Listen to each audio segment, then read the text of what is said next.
Irmãos, graça e paz. Espero que eles estejam bem, né? Que o Senhor possa estar fortalecendo a vida de cada um nesse dia de hoje e que seja um dia de muita edificação, de crescimento espiritual no Senhor. Que o Senhor derrame sem medida as suas bênçãos sobre a vida da sua amada igreja. Eu gostaria de meditar com vocês nesta manhã no texto de Filipenses, capítulo 1, versículo de número 21. Esse verso, ele é um verso muito importante na vida do apóstolo Paulo, é um versículo que norteia toda a sua maneira de viver, todo o seu estilo de vida para o Senhor. Eu vou ler o texto, em seguida faremos uma oração e depois a meditação na palavra do Senhor. Nos diz assim a palavra do Senhor, Filipenses 1, versículo 21. Porquanto para mim o viver é Cristo e morrer é lucro. Oremos ao Senhor. Deus nosso Pai, nós graças te damos, Senhor, nesta manhã, pela tua bondade, pela tua misericórdia, os teus cuidados, manifestado a vida da tua igreja, ao teu povo. É o Senhor quem cuida, o Senhor quem consola, quem conforta a tua igreja com a tua palavra. É o Senhor Deus que dispõe todas as circunstâncias. O Senhor é o Deus que governa tudo, é o Deus que está no controle de todas as coisas.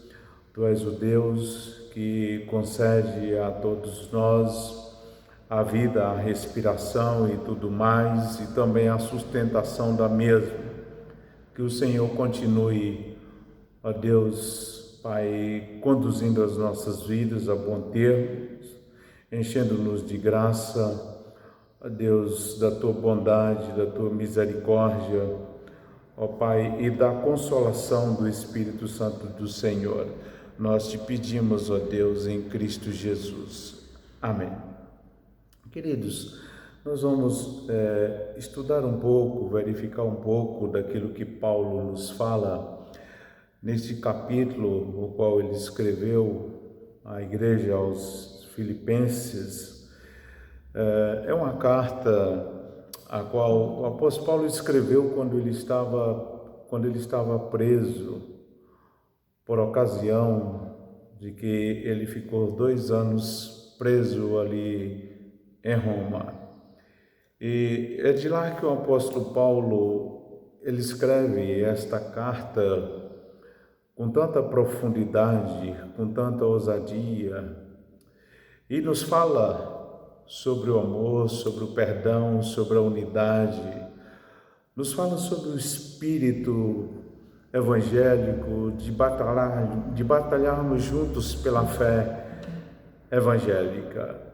O apóstolo Paulo nos fala de lá, preso em Cristo Jesus, que em nada nós devemos ser intimidados por causa dos nossos adversários. E em todas as circunstâncias da nossa existência, ainda assim devemos manifestar uma alegria ininterrupta no nosso Deus. Ele nos fala isso no capítulo 4 e versículo 4 de Filipenses, quando ele diz então a esta igreja, animando a igreja a permanecer firme no Senhor. Então ele diz: alegrai-vos, pois, no Senhor. Outra vez vos digo, alegrai-vos. Ele incentiva a igreja, ele encoraja a igreja que ela permaneça firme, que ela possa desenvolver a cada momento um sentimento de alegria em todas as circunstâncias. Em virtude disso que Paulo estava preso, então a igreja tinha muitos motivos para manifestar ansiedades, preocupações, tensões, angústias, e Paulo de lá, ele ainda na prisão, ele traz essa carta, envia essa carta com palavras consoladoras, com palavras que possam então confortar a igreja, com a mesma consolação a qual ele havia recebido do nosso Senhor Jesus Cristo, a consolação a qual ele vivenciou de Cristo no tempo qual ele estava passando pelas aflições, ele escreve para encorajar essa igreja a permanecer firme no Senhor, e ele vai então trazer uma série de informações à igreja sobre o que está acontecendo com ele. Paulo vai dizer que ele está muito bem ali, que ele está bem, Deus tem um propósito na vida dele. O apóstolo Paulo discorre para a igreja sobre algumas coisas que contribuíram para o progresso do Evangelho, a sua prisão, o que aconteceu com ele. Nós podemos observar isso no texto sagrado, capítulo 1, a partir do versículo 12. O apóstolo Paulo ele vai então certificar aos irmãos, dar informações contundentes aos irmãos e dizer: irmãos, eu quero cientificar-vos de que as coisas que me aconteceram têm antes contribuído para o progresso do Evangelho. Então Paulo, em primeiro lugar, ele faz questão nessa carta a qual ele endereça a esses irmãos no intuito de estimular e encorajar a eles na fé cristã. Paulo começa exatamente dizendo para esses irmãos: olha, eu estou aqui preso, mas o que aconteceu comigo tem um propósito, é para a promoção, para o progresso do Evangelho, para que o Evangelho seja difundido, o Evangelho possa se expandir. Por causa da minha prisão aqui, por causa disso, porque Deus permitiu que eu estivesse aqui, exatamente aqui eu tenho a oportunidade de pregar vastamente o Evangelho. É daqui, porque Deus abriu a porta para que o Evangelho fosse disseminado a todas as pessoas.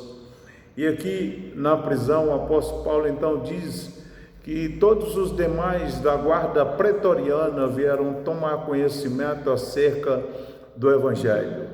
E não somente isto, mas também ali preso contribuiu para que, de uma certa forma, os irmãos, eles ousadamente, com ousadia e com intrepidez, eles também pregassem o Evangelho. Paulo encoraja os irmãos, é o exemplo de Paulo, os irmãos que estão de lá, eles se fortaleciam cada vez mais no anúncio do Evangelho por causa das algemas do apóstolo Paulo ali. Paulo estava preso em Cristo e Paulo vai dizer que havia até muitas pessoas que pregavam por discórdias, por insinceridade, e não era por amor, não era para a glória de Deus, mas pregava até mesmo para suscitar cadeias em Paulo, porque queriam prejudicar Paulo. Mas havia aqueles que pregavam a palavra de Deus exatamente com o propósito da glorificação do nosso Deus, para que vidas fossem então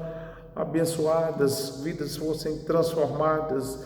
Aqueles que pregavam o Evangelho exatamente com o propósito, porque compreendiam a finalidade da pregação do Evangelho do nosso Senhor Jesus Cristo. Então Paulo fala de tudo isto, desses aspectos aqui, os quais foram contribuições massivas para a pregação do Evangelho, a sua prisão ali em Roma, ele pregava vastamente. Queridos, nós podemos observar que o tempo qual nós estamos vivendo é uma circunstância um pouco adversa para nós.